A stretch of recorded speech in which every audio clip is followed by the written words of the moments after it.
나 이번엔 청년 정치인의 시각으로 정치권 이슈를 분석하고 토론해보는 청년 맞습니다. 오늘도 권지웅 더불어민주당 전 비대위원, 문성호 국민의힘 대변인 두 분 나오셨습니다. 어서 오십시오.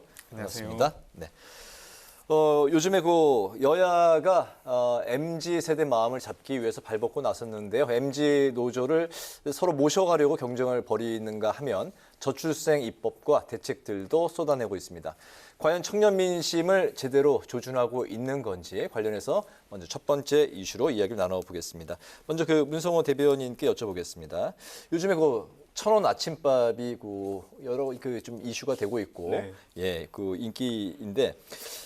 MZ 세대 마음을 얻기 위해서는 첫 번째 단계가 먼저 MZ라는 단어 자체를 좀 쓰지 마라. 그런 이야기도 있는데 어쨌든 국민의힘이 돌아선 MZ 세대를 잡기 위해서 이제 여러 고심이 좀 많은 상황인데 제대로 이 1,000원 아침밥이 좀 주요한 것 같습니까? 어때요? 우선 지금 이 정책에 대해서는 호응이 굉장히 좋은 편이고요. 실제로 최근에 물가가 굉장히 많이 이제 상승하면서 아무래도 주머니 사정이 좀 어려운 학생들, 이런 학생들이 이제 식사나 이런 학교에서 하다못해 친구들이랑 같이 밥 먹는 것도 문제가 있을 수 있었거든요. 네. 이런 부분에서 굉장히 좋은 호응을 얻고 있는 건 사실입니다. 근데 이제 좋은 정책이지만 별개로 이게 어떠한 지금 청년들이 갖고 있는 문제의 본질적인 부분을 해결해 주는 정책은 아니기 때문에 이것만으로 어떤 MZ 세대가 지지를 보낼 것이다 이렇게 하는 건 너무 낙관적인 판단이라고 생각을 하고요. 그래도 좋은 정책이니만큼 이렇게 좀 더 확대되고 또 많은 분들이 이제 지원을 받을 수 있도록 되면 좋겠다고 생각하고 있습니다. 네, 1,000원 아침 이거 하나로 MZ 세대 마음을 다 얻기는 무리지만. 어쨌든 이런 정책들이 좀 많이 이제 쌓이면 MZ 세대의 마음이 또 이제 돌아설 수도 있고. 근데 조금 이제 달리 생각해야 할 부분이 이게 지금 어떻게 보면은 그냥 이제 학교 측과 국가가 이제 어떤 식사비를 지원해주는 정도의 네. 이제 정책입니다.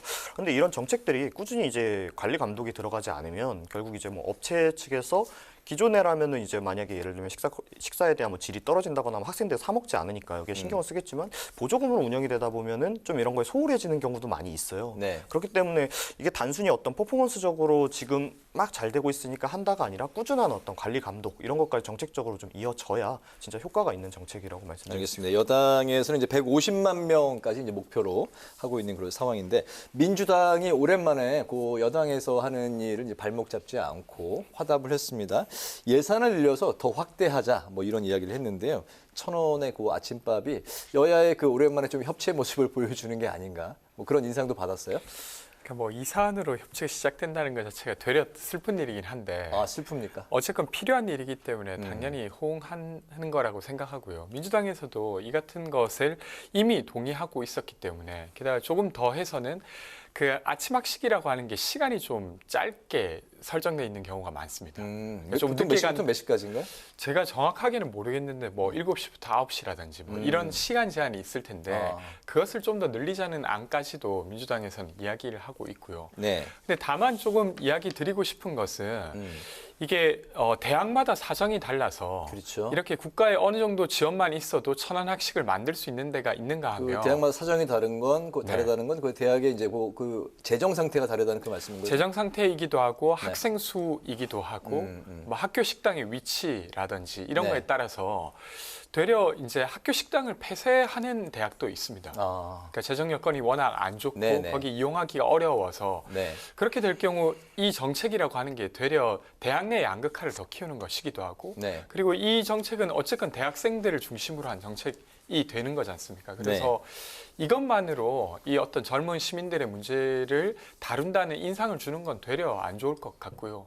아까 문성호 대변인께서 이야기하신 대로 사실 주육 19시간제라든지 아니면 전세 사기 문제라든지 이런 것들의 많은 대상이 또 청년입니다. 네. 그래서 이 부분과 관련해서 또 정부가 움직여주는 것 이런 것들까지 좀 포함돼야 진짜 정부 혹은 아니면 여당이 이 같은 이제 청년들의 문제를 풀려고 하고 있다라고 느끼지 않을까 싶습니다. 알겠습니다. 지금 말씀하신 게 바로 이제 인구위기 특별위원회 이제 오늘 국회에서 열렸던 이제 관련 이야기니까 그거는 조금 뒤에 또 이야기를 나눠보도록 하고요.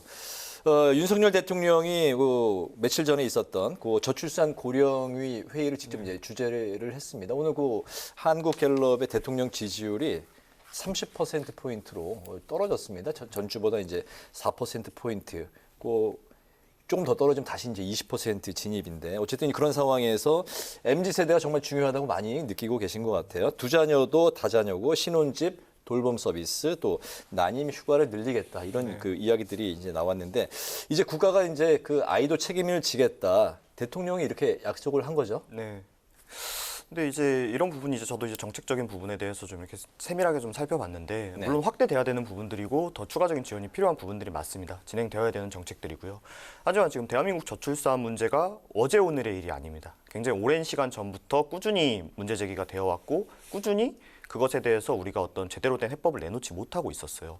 그러니까 기존의 이제 어떤 정책들뿐만 아니라 이제 좀 새로운 정책의 패러다임이 제시되어야 할 필요가 있는데 아무래도 이런 부분에서는 조금 부족한 점이 있지 않나 이렇게 생각을 하고 있습니다. 네. 하지만 이제 뭐 저출산 문제라는 것이 워낙 여러 가지 문제가 복합적으로 엮여 있는 일이다 보니까 뭐 이렇게 얘기하는 저도 그렇다면 너가 뭐 해법을 한번 내놔봐라 하면 사실 쉽지 않은 게 또 사실이거든요. 하지만 정확한 것은 우리나라의 저출산 대책은 지금까지 꾸준히 실패해 왔다는 것. 이것을 인정하는 것부터 저는 시작을 해야 된다고 생각을 합니다. 네.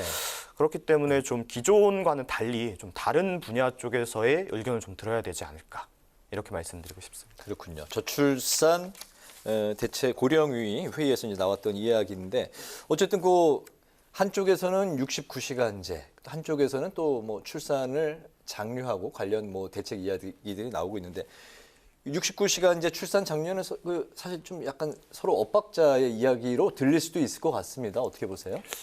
뭐 그냥 그렇게 들린다는 게 아니라 완전히 모순된 것이죠. 일주일에 69시간을 일할 수 있게 하면서 네.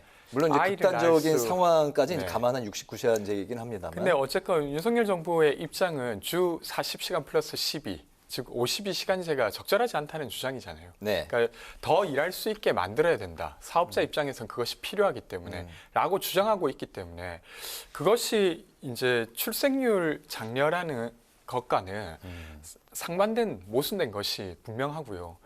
그리고 최근에 또 다른 모습은 전세 사기 피해 지원 대책을 내수 활성화 대책에 포함시켜서 발표했어요. 네. 마치 전세 사기 피해자를 지원하면 내수 제약 요소가 줄어들어서 내수가 활성화될 거라고 발표한 것이죠. 근데 제가 이야기 드리고 싶은 건 뭐냐면 윤석열 정부가 진심으로 이 출생률 문제를 풀고 싶은가 하는 질문이 있는 겁니다.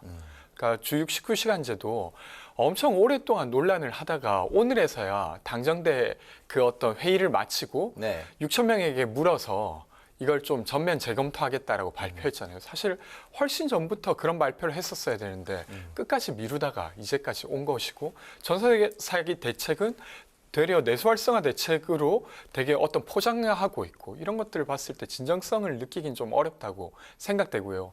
근데 그럼에도 불구하고 이 같은 조치, 노력은 필요한데 저는 한 두 가지 정도는 좀 이야기해봤으면 좋겠는데 어떤 건가요? 하나는 어쨌든 대한민국이 경제의 질이 계속 좋아지고 있지만 그 삶의 질이 좋아지고 있지만 너무 경쟁이 치열해지고 있습니다. 그러니까 수도권 집중이 계속 심해지고 있어요. 한 몇 년 전에 처음으로 수도권의 인구가 50%를 넘었거든요. 네. 과거에 수도권으로 사람들이 몰린다 하더라도 그 정도는 아니었던 거예요. 그렇다면 이 수도권에 집중되는 이것을 어떻게 완화할 건가? 지방 소멸 문제. 네. 그러니까 되려 저는 지방 소멸 문제랑도 좀 다르다고 생각합니다. 그러니까 지방이 소멸하는 것이 핵심이 아니라 수도권으로 다 몰리는 것이 문제죠. 네. 그러면 다른 지역에 수도권에 대항할 수 있는 어떤 지역들을 만들어내야 된다고 생각하고 그런 것들이 뭐 초강력 메가시티라든지 이런 것이 아닐까 싶고 또 하나 더는 혼외 출산 관련한 것입니다. 네. 대한민국은 이례적으로 혼외 출산율이 되게 낮아요. 2% 정도밖에 안 되는데 유럽에서도 출생률이 높다고 알려진 프랑스 같은 경우는 혼외 출산이 62% 정도가 됩니다. 네. 그러니까 꼭 결혼하지 않아도 아이를 낳을 수 있는 사회라는 것이죠. 저는 그럴 필요가 있다고 생각하는 게 사실 결혼이라고 하는 게 마음 맞는 사람이 있는다고 무조건 할 수 있는 게 아니라 가족 간의 결합으로 여전히 느껴져요. 저 역시도 저희 집안 좀 그런 게 완화된 편인데도 불구하고 뭔가 가족 간의 어떤 결합, 그 사이에서 어떤 갈등이 생기면 결혼 안 하고 싶다 이런 마음이 드는 것이죠. 근데 그런 상황에 있음에도 불구하고 아이를 낳고 싶을 수 있거든요. 네. 결혼을 하지 않고도. 근데 그런 분들이 아이를 낳고도 잘 기를 수 있는 사회를 만든다고 하는 것, 이런 것들을 고려해 볼 필요가 있다고 생각합니다. 혼외 출산에 대한 이야기는 또 관련해서 또 그 많이 또 논쟁거리가 또 이야기가 있겠죠. 네. 토론을 또 장시간 할 수 있는 그런 이슈인 것 같습니다. 오늘 국회에서 이제 아까 그 말씀하셨던 주거, 육아 뭐 이거 말씀하셨는데 더불어서 이제 자녀 교육 문제 해법에 대한 그 이야기까지 인구위기 특별위원회에서 이제 그게 나왔습니다. 하지만 그 정작 그 2030 MZ 세대 마음이 이제 좀 부정적으로 이 회의 이야기에 대해서 탁상 공론만 한다 이렇게 부정적인 또 입장을 보이고 있습니다. 그 청년을 대변해서 두 분은 과연 요 주거, 육아, 자녀 교육 문제 포함한 저출산 문제 좀 어떻게 좀 해결을 할 수 있는지 두 분의 생각을 좀 들어볼까요? 먼저 문 대변인. 일단 이제 이 정책을 결정하시는 어떤 기성세대 분들께서 물론 네. 많이 노력해 주시고 있는 건 압니다만 여전히 어떤 이 젊은 층의 현실에 대해서 올바르게 인지하고 계시지 못하세요. 뭐 조금 지난 얘기입니다만은 뭐 30살 이전에 3명의 아이를 낳으면 군 면제를 해주겠다 이런 정책인데 지금 누가 30살 이전에 결혼해서 누가 아이를 낳고 그건 이제 뭐 없던 얘기를 좀 그렇죠. 되고 어쨌든 있는 것 간에 같아요. 그런 이야기가 나온다는 것 자체가 네. 이런 이해도가 여전히 굉장히 낮으시다라는 거고요. 그래서 이제 청년분들에게 어떤 이야기를 하고 해야 한다라고 이야기를 하면 네. 그분들도 저희 이제 청년 세대에 이런 걸 올바르게 인지하려고 노력을 해주셔야 되지만 저희도 이분들을 제대로 설득을 해야 합니다. 왜냐하면 이분들 모르는 거 당연한 거예요. 왜냐하면 본인들이 살아왔던 삶과 지나고 난 이후에 그걸 돌아보지 않는 게 또 인간의 본성이거든요. 네. 그러니까 이걸 얘기를 계속 해드려야 됩니다. 명백하게 지금 잘못 생각을 하고 계신 거라고. 이런 방점이 여기에 찍히면 안 된다. 모든 정책들에 대한 면에서요. 근데 좀 세밀하게 얘기하면 저도 아까 권지웅 비대위원께서 얘기하신 거하고 같이 지금 우리나라가 혼외 출산율이 다른 국가들보다 굉장히 낮습니다. 그런데 우리나라가 그렇다고 하면 결혼이 쉬운 사회냐? 그렇지도 않아요. 그렇기 때문에 이 저출산 문제에 대한 것들이 혼인 정책까지도 한꺼번에 해야 되다 보니까 더욱 복잡해지는 부분이 있습니다. 그러니까 저는 좀 아까 얘기했던 것처럼 이 기성과 달리 좀 새로운 활로를 열어서 이런 혼의 자식들도 어떤 사회적으로 손가락질 받지 않고 어떤 나쁜 시선을 받지 않는 이런 시민사회 의식이 좀 성숙되고 그걸 국가가 좀 주도해 나가야 되는데 그런 부분에서 부족한 점이 있기 때문에 이런 데에서 좀 더 목소리를 내주셨으면 하는 이야기가 있습니다. 두 칸짜리 그 아파트의 그 주거 해결 그리고 육아 자녀 교육 문제 이게 이제 그 핵심 사안으로 이제 그 정치권에서는 이야기가 오늘 국회에서 많이 나왔습니다. 어떻게 보셨어요? 일단은 아까 거시적으로 말씀드린 바와 같이 수도권을 넘어서는 또 다른 수도권을 어떻게 만들 거냐 이것과 그리고 아까 그러니까 결혼해야만 아이를 낳는 이 문화를 혼외 어떻게 출산, 네. 벗어날 거냐가 있다고 생각하고 좀 세부적으로는 저는 지금 아이를 키우고 있는데 네. 아이가 갑자기 아프면 좀 맞벌이를 지금 하고 있는데 되게 곤란해요. 게다가 아이가 혹시라도 전염성 있는 어떤 병을 앓고 있으면 어디 보내기도 매우 어렵거든요. 네. 근데 그럴 때 쓰라고 긴급 보육 지원이 있습니다. 근데 제가 이걸 작년 대선 때 돌아다니면서 사람들한테 이야기를 들어보니까 긴급 보육 지원을 신청하면 대기자가 너무 많다는 거예요. 정작 정말 급해서 그걸 쓰는 건데 그걸 쓰려고 하면 오랫동안 기다려야 되는 거예요. 그런 것들을 몇 번 경험하다 보면 둘 중에 한 사람은 그냥 그만두자. 아니면 이제 부모님 사는 대로 이사할 수 있으면 가자 이렇게 되는 거거든요. 네. 근데 그러니까 제가 드리고 싶은 건 뭐냐면 이 문제는 아주 총체적인 문제여서 지금 있는 제도가 제대로 작동하는지 그것이 어디서 막히는지 이런 것들을 되게 꼼꼼하게 챙기고 그 피드백을 받아서 바로바로 바꾸는 노력 이런 집요함이 있을 때만이 지금 아이를 키우는 사람들이 근데 생각보다 키울만하다. 그리고 그걸 보면서 저 사람도 저렇게 키우는데 난들 왜 못하겠냐. 네. 이렇게 하에 가는 게 아이를 낳고 싶은 분들은 낳을 수 있는 사회를 만들 수 있지 않을까 싶습니다. 네, 저출산 대책만 해도 한 1시간 이상 토론이 필요한데 우리 오늘 그 남은 게 또 이제 절반밖에 소화를 못했습니다. 시간을 이제 많이 보냈고 좀 속도를 높여 보겠습니다. 자, 후쿠시마 수산물 수입에 대한 논란이 점점 커지고 있어요. 그 대통령실은 일본 언론 플레이에 부하 내동하지 마라. 일본 언론에 윤석열 대통령이 국민을 설득하겠다는 이제 보도가 나왔기 때문에 이런 이야기가 나왔는데 대통령실에서는 후쿠시마 수산물 수입은 없다 이렇게 했지만 관련 논란이 이제 쉽게 사그라들지 않고 있는 상황인데요. 대통령실이 오염수 방류는 이제 그 수산물 수입에 대해서 확인 불가다 이렇게 이제 불분명한 태도를 보인 것도 하나의 또 이 단추를 좀 제공한 측면이 있는 것 같습니다. 예, 먼저 들어볼까요? 불분명하다고 이야기하셨는데 이것은 네. 명확하게 없다라고 이야기를 좀 하셨거든요. 이런 후쿠시마산 수산물이 들어오거나 이런 네. 방류에 대해서 우리가 거기에 대해서 할 일은 없다. 우리 국민에게 들어올 일은 없다. 명확하게 이야기를 하셨고 그렇기 때문에 저는 지금 오히려 민주당이 이제 항상 어떤 한일 간의 외교에서 뭐 비단 이번만이 아니라 이전에서 어떠한 성과가 있더라도 뭐 일본을 신뢰할 수 없기 때문에 이런 것은 성과가 아니다. 이런 식으로 이야기를 많이 했어요. 그런데 네. 아이러니하게도 지금은 오히려 저희 정부에서 아니라고 명확하게 이야기를 하고 일본 측에서만 이야기가 나오고 있는 상황인데 민주당이 굉장히 일본의 언론을 신뢰하고 그걸 가지고 이야기를 하고 있단 말이죠. 그러니까 저도 뭐 만약에 진짜 뭐 만약에 뭐 대통령께서 이렇게 대통령실에서 뭐 입장이 나왔는데 알고 봤더니 그렇지 않다. 그렇다면 거기에 대해 큰 비판을 받아야 되고 책임을 져야겠죠. 하지만 그런 소스가 지금 나오지 않은 상태에서 뭐 어떤 일방의 이제 일본의 언론만을 신뢰하고 이런 정치적 공세를 하는 것은 저는 좀 무리한 일이라고 생각을 합니다. 그러니까 이런 부분에는 좀 더 사실 확인이 좀 더 알겠습니다. 대통령의 그 발언에 대해서 그 민주당이 공세인 것 같다. 일본 언론을 너무 신뢰하는 거 아니냐. 예. 어떻게 생각하세요? 저는 좀 달리 생각하는데 그냥 지금 야당이 그냥 주장하는 게 아니라 그냥 전례가 벌써 2번이나 있었어요. 네. 일본 외무상이 강제 동원은 없었다라고 말했을 때 한국 정부가 아무 말도 안 했습니다. 그리고 나서 그냥 한다는 변명이 기시다 총리가 역대 내각의 어떤 입장을 받아들이기로 했으니까 그것이 이제 사실상 사과한 거다. 이렇게만 말해요. 되게 네, 애매하겠죠. 그리고 나서 일본 교과서가 또 수정되었어요. 강제 동원과 관련해서 그 표현이 되게 완화되었고 독도는 일본 땅이고 한국이 불법 점거하고 있다라고 변경되었죠. 한일 회담을 해서 그 한국은 사실 사법부를 완전히 무시하고 강제동원 피해자의 입을 막으면서까지 가서 네. 우리가 제3자 변제하겠다고 했는데 아무것도 돌아오는 건 없어요.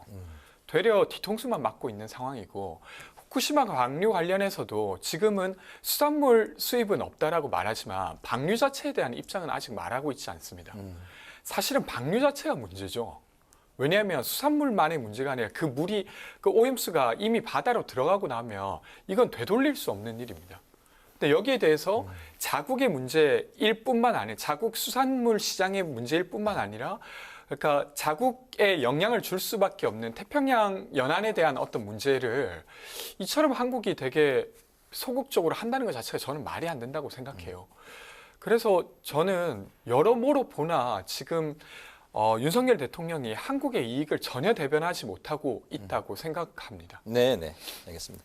그 국민의힘 그 박대출 정책위 의장이 이제 관련해서 바로 이 후쿠시마 물고기는 북한발 유포가 내려진 그런 괴담이다. 북한에서 지령을 내린 거다. 이런 발언을 해서 또 그 색깔론이 또 느닷없이 등장을 했습니다. 예.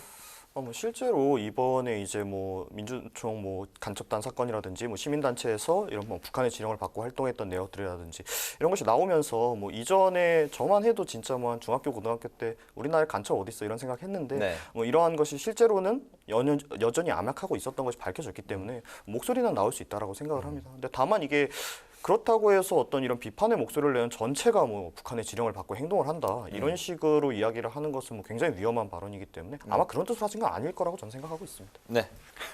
저는 본의요. 정말 웃음이 났는데요. 그러니까 이게 지금 그린피스가 그 후쿠시마 방사능 오염수 방류하지 말라고 서명운동 받고 있어요. 그럼 그린피스도 북한의 지령을 받아서 이렇게 하고 있는 겁니까? 그러니까 얼마나 곤공했으면 지금 야당이 주장하는 것이 북한의 지령이라고 말하는 상태가 되었을까? 전 정말 안타깝다고 생각하고요. 사실 자체, 그러니까 진실 자체도 부정하는 행동이라고 생각하고 지금 여당, 그러니까 윤석열 정부가 임명한 진실화해 위원장이 여전히 5.18과 관련해서도 북한의 개입을 부인할 수 없다 이런 말을 하고 있어요. 네. 저는 정말 말도 안 되는 이야기를 하고 있다고 생각하고 이런 색깔론이 지금 통할 거라고 생각하는 것 자체가 정말 어불성설이다 싶습니다. 네, 오늘 그 마지막 관련해서 들어볼 이슈는 그 전두환 씨의 손자 전우원 씨가 광주를 찾은 이야기입니다. 그 5.18 유족과 이제 피해자를 만나서 이제 사과를 했고 또 유가족 피해자 측의 이제 가족과 함께 오늘 포옹하는 장면까지도 나왔습니다. 또 그 전 씨가 폭로한 전 씨 일가의 이제 비자금 의혹 그리고 이제 추징금 문제. 전두환 씨가 이제 사망했기 때문에 이거는 좀 뭐 법적으로는 좀 어렵다라는 이제 해석도 나오고 있습니다. 두 가지에 대해서 두 분의 생각을 들어보겠습니다. 전두환 씨의 비자금, 추징금 끝까지 법적으로 뭐 좀 그 추적을 해서 밝히고 찾아내야 된다라는 입장인 것이 이제 관련해서 그리고 이제 뭐 자식 그 아들은 아니지만 네. 그 손자의 전우원 씨의 이런 그 5.18 유족을 찾아서 밝힌 그런 사과, 참회의 심경 뭐 어떻게 보셨는지. 우선 이제 비자금 관련된 부분은 당연히 뭐 찾아내서 뭐 회수할 수 있는 부분이 있다면 회수되는 것이 맞습니다만은 뭐 안타깝게도 일단 당사자가 이미 고인이 된 상태고 네. 그리고 또 시간도 너무 많이 흐른 이유기 때문에 현실적으로 가능할 것이냐 이런 부분에서는 좀 어려움이 있을 거라고 생각을 합니다. 그것과 별개로 이제 전우원 씨가 5.18 묘지를 찾고 이제 그 관련 단체분들을 만나서 이것이 어떠냐 이것은 뭐 제가 판단할 일이 아니라 그 5.18 유족분들과 뭐 이런 피해자 단체분들이 그걸 어떻게 받아들이시냐가 중요하다고 생각을 해요. 다행히 실제로 지금까지 나온 모습으로는 어느 정도 그걸로 본인들이 이제 겪으셨던 피해에 대한 어떤 심정적인 치유를 조금 이뤄내신 것 같아서 이게 좋은 방향으로 저는 갈 수 있다라고 생각을 합니다. 실제로 근데 이 전원 씨 같은 경우에는 그 5.18 당시에 태어나지도 않았던 사람이에요. 그런데 이제 본인이 어떤 태어났더니 그냥 이 전두환 대통령이라는 사람의 어떤 손자로 태어난 것이고 그로 인해서 본인이 겪었을 어려움도 있었겠죠. 근데 그런 것을 어떤 뭐 남 탓을 하기보다는 스스로 책임으로 뭐 받아들이고 이렇게 사과를 한다 이런 모습은 좀 어른스럽고 성숙한 모습이 아닌가 이렇게 생각합니다. 추징금에 대해서는 어떤 입장이신가요?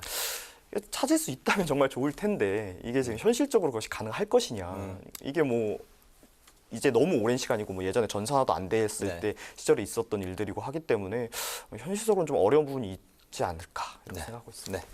저는 일단은 전우원 씨가 이렇게 사과하는 모습은 매우 좋다고 생각합니다. 그리고 전우원 씨의 용기뿐만 아니라 학살자의 손자가 왔을 때 그것을 맞이하는 유가족들의 모습을 보면서도 또 좀 감동적이긴 했어요. 되게 환영해서 맞아주잖아요. 오히려 잘했다. 그리고 또 전우원 씨를 위로하는 모습도 보이더라고요. 그렇죠. 네. 그래서 그런 걸 보면서 어떤 인간의 모습이 저렇게까지 할 수 있구나 이런 모습이 좀 저는 감동적이라고 생각하고요. 어쨌건 전두환 가족의 첫 번째 사과이지 않습니까? 그것이 주는 메시지는 분명히 있다고 생각하고 추징금 관련해서는 그러니까 전두환 전 대통령이 그러니까 지금 추징금을 900억 이상을 안 냈어요. 네. 근데 전두환 씨의 집이 여전히 연희동에 있고 그 금액이 상당할 텐데 근데 이것이 이제 이순자 씨 그의 아내였던 이순자 씨가 뭐 마련한 거다 뭐 이렇게 해서 결국 그 집을 지금 지키고 있습니다. 그런 것들을 봤을 때 그 사실은 어떤 그 전두환 씨에 의해서 만들어진 재산이 여전히 가족에게 있다라고 예측할 수 있고 그것을 지금의 법령으로 어떻게 접근할 수 있는가를 좀 더 저는 찾아볼 필요는 있다고 생각합니다. 그래서 네. 현행 법령으로는 쉽지가 않겠지만 새로운 법령을 만들어서라도 방법이 있는지는 저는 찾아보아야 된다고 생각합니다. 알겠습니다. 오늘 그 청년마수 이제 마칠 시간이 됐습니다. 지금까지 권지웅 더불어민주당 전 비대위원, 문성호 국민의힘 대변인 두 분과 함께 천원 아침밥, 저출산 대책 등에 대해서 이야기를 나눠봤습니다. 오늘 말씀 고맙습니다. 잘 고맙습니다. 들었습니다. 네.